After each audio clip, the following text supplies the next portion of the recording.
En esta clase vamos a hablar del sistema linfático o inmunitario y de los órganos que lo componen. Es el capítulo 14 de nuestro libro de histología. Vamos a recordar las generalidades y funciones del sistema linfático. Verá, la función principal es defender al cuerpo frente a microorganismos infecciosos y patógenos.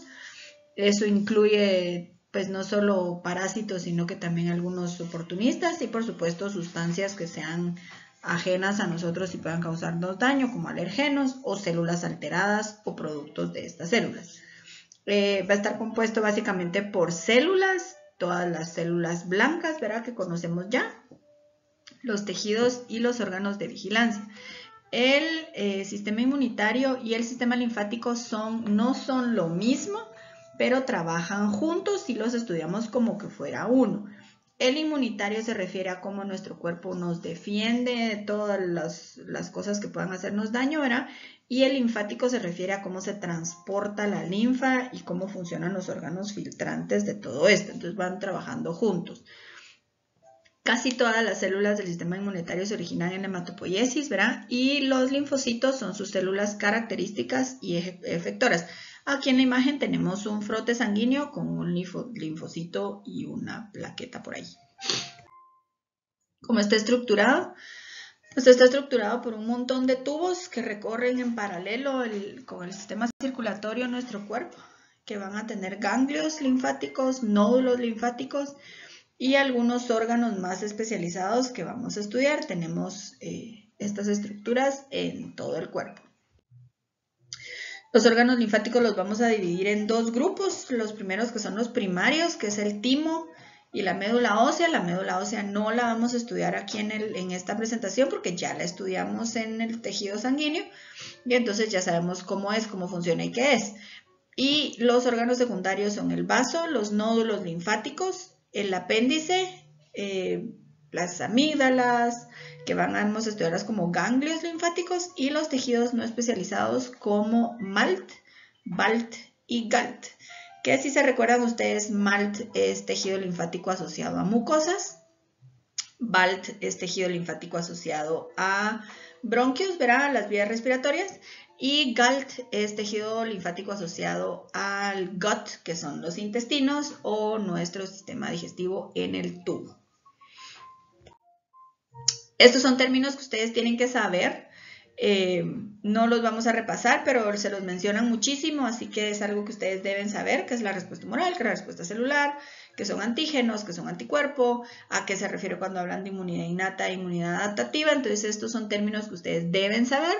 Podrían ser puntos extras en el examen, así que mejor si los tienen en mente.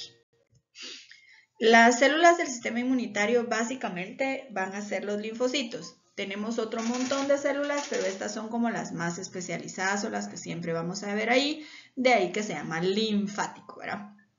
Entonces tenemos a los linfocitos T, que se van a diferenciar en el timo, tienen una vida media prolongada y ellos tienen que ver con la inmunidad mediada por células o la inmunidad celular.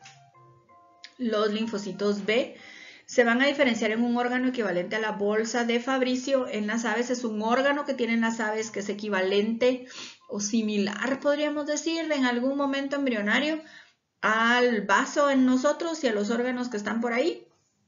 No es porque se especialicen en el vaso, verá como habíamos estado trabajando, sino que era para que hiciéramos referencia, que el timo en los T y los linfocitos B en el vaso, y vamos a ver un poquito más adelante por qué los hacíamos esta relación, pero su nombre se debe a que se descubren en las aves primero, en las bolsas de Fabricio. Y tienen una vida media variable, o sea que los podemos estar haciendo con más frecuencia que los linfocitos T. Producen y secretan anticuerpos, que son las inmunoglobulinas, reconocen antígenos y por lo tanto ellos tienen que ver con la inmunidad humoral. Y los nunca bien olvidados y siempre bien amados, linfocitos NK, que son los natural killers, ¿verdad? O las células citodestructoras, digamos. Destruyen células específicas y pueden trabajar con inmunidad innata o inespecífica, pero tienen como bien definido a quién matan. No son lo mismo que un macrófago, ¿verdad? Son cosas distintas. Además de las células linfocitarias, tenemos células reticulares, tenemos macrófagos, células dendríticas, células de Langerhans, células epitelio reticulares o reticuloepiteliales, que me van a ir diciendo porque se me hacen bolas. Y las vamos a encontrar en órganos y tejidos linfáticos difusos, o sea, ganglios, ahí van a estar y forman una red que contiene y mantiene a los linfocitos. Estas células van a ser súper importantes, todas estas otras, porque van a mantener y armar la red que detiene a los linfocitos en el órgano que estemos viendo. Linfocitos T. Se van a diferenciar en el timo, no dice se forman, se diferencian en el timo y se forman en la hematopoiesis en la médula ósea. Tienen vida prolongada, es la inmunidad mediada por células, como ya habíamos mencionado, y tenemos que los podemos clasificar en diferentes tipos o nombres, dependiendo de cuáles sean los marcadores que tienen en la superficie, ¿verdad? Entonces recordemos que ellos tienen que ver inmunidad mediada por células y van a reconocer a las células o a las cosas que deben destruir o que deben atacar, y esto se va a dar en los marcadores de superficie o en sus marcadores de membrana. Entonces tenemos a los TCD4, a los TCD8, a los T reguladores, a los T gamma, a los T delta, a los T invariables, a los T de memoria residentes, que van a ser diferentes tipos de linfocitos, cada uno con funciones específicas. Se las van a tener que aprender todas en inmunología, así que pueden empezar desde ya. En esto solo vamos a saber cuáles son. Recordando un poquito qué era la hematopoiesis, se recuerdan que teníamos una célula madre hematopoyética, ¿verdad? Y entonces de ella nacían todos los linfocitos que podíamos tener y también las células madres mieloide, de las que en algún momento también teníamos los eritrocitos y algunas otras células. Vamos a ver que las células madres linfoides van a dar origen a linfocitos B, linfocitos T y a los natural killers. Cualquiera de estos se va a especializar dependiendo de qué sea y lo vamos a ver un poquito más adelante. Y igual van a especializarse y van a ver cómo es que se activan y se especializan muy en detalle cuando lleven inmunología. Los vasos linfáticos, entonces empezamos ya con estructuras. Los vasos linfáticos van a ser una vía entre las células y las moléculas, ¿verdad? Pero en estos vasos sí van a poder pasar células. En los capilares es más difícil, ¿verdad? Solo en algunos lograban pasar células, en estos sí pasan células. Y vamos a retomar la sangre, el líquido, no la sangre, vamos a retomar sangre y líquidos en general de los espacios de tejido. Van a comenzar como redes de capilares ciegos en el tejido conjuntivo, eso significa que están metidos entre el tejido y no tienen fin, son como tubitos tapados, ¿verdad? Que terminan ahí, no sigue la red, sino que hasta ahí llegan y van chupando. Vamos a ver ahorita cómo están estructurados. Son abundantes bajo el epitelio de la piel y las membranas mucosas. Van a ser los encargados de eliminar los líquidos para formar la linfa. Son mucho más permeables que los capilares. Vemos que aquí sí pasan moléculas y células grandes. Y van a llevar la linfa a los nódulos linfáticos donde se filtran las sustancias, dice, ajenas o tóxicas por las células dendríticas foliculares, que ya las habíamos mencionado. ¿Cómo son los vasos sanguíneos? Entonces, los vasos sanguíneos, los vasos linfáticos. Entonces, vamos a ver que la estructura es la misma, pero los capilares van a tener esta estructura, dicen, como de hoja traslapada. Entonces, van a ir cazando, dejando espacios entre ellos, y ahí es donde se va a dar. Esto es lo que les decían, que son ciegos, es que terminan ahí, no se unen con nadie más, y van absorbiendo los líquidos, ¿verdad? Que permite el paso de células, antígenos. Desafortunadamente más de algún parásito también pasará por ahí, alguna levadura podrá pasar por esas membranas. Tenemos después los vasos colectores, ¿verdad? Que van a llevar la linfa a los nódulos linfáticos. Y después tenemos conductos linfáticos, tanto el derecho como el torácico, que son mucho más grandes y van a desembocar en el ángulo venoso izquierdo. O sea, ellos van a llegar a desembocar a estas venas para lograr entrar al corazón y poder moverse. Aquí tenemos un corte de vasos linfáticos. Los vasos tienen válvulas como las venas y vamos a ver que tienen otra vez, ¿verdad? La túnica media, la túnica adventicia, la túnica íntima, y en este caso pues es un vaso que tiene una túnica adventicia muy grande, la túnica media pues relativamente chiquita y la túnica íntima es súper chiquita. Si se dan cuenta son como flexibles igual que las venas, se parecen mucho a las venas.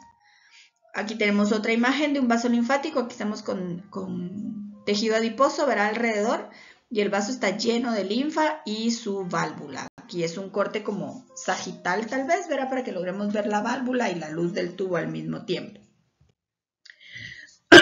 Vamos a hablar ahora de los tejidos linfáticos difusos y los nódulos linfáticos.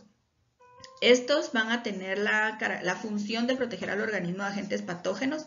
Son el sitio inicial de la respuesta inmunitaria, por eso es que son importantes, ¿verdad? Porque son como la primera barrera. Vamos a ver que están formados, pueden ser por tejidos linfáticos no encapsulados, que ahorita los vamos a ver, o los difusos, y los nódulos linfáticos en donde ya están encapsulados y bien contenidos. Entre los no encapsulados tenemos MALT, que ya lo habíamos discutido, BALT y GALT, ¿verdad? Entonces son tejido linfático difuso asociado a membranas, a bronquios o al sistema digestivo, que en inglés es guts, ¿verdad? Para todos los intestinos o las tripas, digamos, ¿verdad? Y entonces por eso se llama GALT.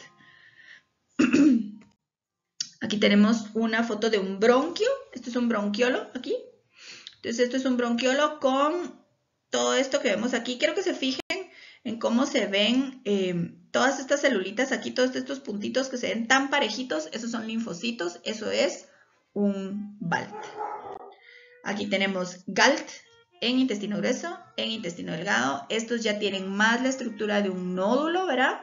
O de un ganglio, en donde ya vemos que tiene una parte más oscura y una parte más clara al centro. Están como más organizaditos, ya no están tan dispersos como lo vimos en el BALT, porque el espacio da más para estructura que en BALT. Y aquí tenemos una imagen de un nódulo o un ganglio o el tejido difuso en apéndice. Entonces igual lo vemos aquí, no está encapsulado, solo están como juntos, digamos, no encapsulados, sino que agarraditos todos juntos. Ya vamos a ver a qué me refiero con que estén encapsulados. Este es un nódulo linfático, ya es una amígdala. Y entonces aquí ya vemos una estructura distinta. Ya las vemos que ya hay una estructura de tejido que las empaca y las contiene. Entonces aquí tenemos epitelio. El SE es epitelio simple, digamos, lo tienen, no es simple, es estratificado. Está en inglés. Y tenemos aquí un ganglio, ¿verdad? Y aquí otro ganglio. Y aquí hay, para que los vayan viendo cómo tienen como la estructura. Tienen esta imagen en su libro. Aquí están las placas de Peyer. Esta es una imagen súper bonita que ahí la amplían y la ven porque está bonita para estudiar. Entonces tienen las placas de Peyer con las crestas del intestino, con los tejidos bien pintaditos. Ver aquí todo el tejido conjuntivo, la capa muscular y las placas de Peyer súper bien armadas. Recuérdense que es nuestro como segundo órgano linfático más fuerte o más grande en cuanto a defensa, tal vez no linfático, sino que inmune, después de la piel, porque es enorme, ¿verdad? Las placas de Peyer en nuestro intestino hacen una función enorme. Veamos aquí que es un ganglio. Esta imagen la van a poder ver ustedes bien y clara cuando la amplíen en su cuaderno, en su dibujo y la hagan.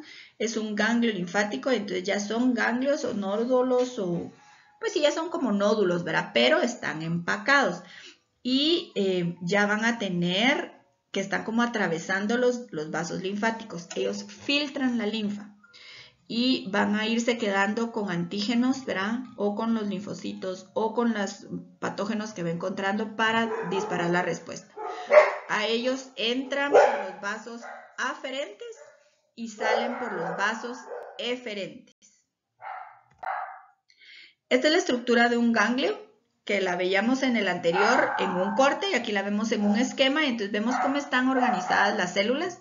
Entonces vamos a tener la cápsula de tejido conjuntivo, las trabéculas o los espacios en donde se va como metiendo, digamos, como haciendo lóbulos, ¿verdad? Esas son las trabéculas, como las pareditas con las que lo va dividiendo, que también son de tejido conjuntivo.